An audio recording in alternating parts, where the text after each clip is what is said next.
না বন্ধুরা, সবাই কি করছো? আমি পাস্তা বানাচ্ছি। এই যে সবকিছু রেডি করে নিয়েছি। এই যে এখানে পাস্তা আছে, সেদ্ধ করে রেখেছি। এখানে পেঁয়াজ কুচি, শসা কুচি, পাস্তা মশলা আছে, আদা কুচি, রসুন কুচি, কাঁচা লঙ্কা কুচি। এখানে কড়াই বসিয়ে দিয়েছি, এখন তেল দিয়ে দিব। কড়াইতে তেল দিয়ে দিলাম।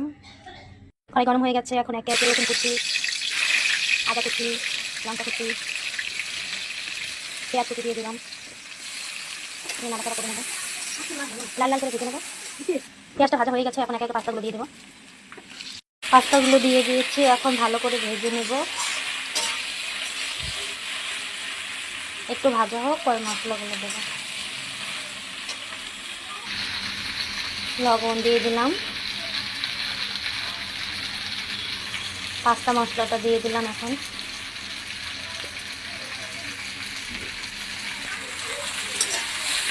ভালো করে মিক্স করে নিই। মশলাগুলো মিক্স করে ভালো করে ভেজে নিচ্ছি। যখন প্রায় হয়ে এসেছে, আর একটু হলেই হয়ে যাবে। এখন একটু সস দিই। দেখো, আমাদের পাস্তা রেডি হয়ে গেছে। এখন আমরা সবাই মিলে খাবো। এই যে এখানে বাড়া হচ্ছে, এখানে আরো পাস্তা আছে, এগুলো বাড়া হবে। তোমরা কে কে খাবে চলে আসো। টাটা।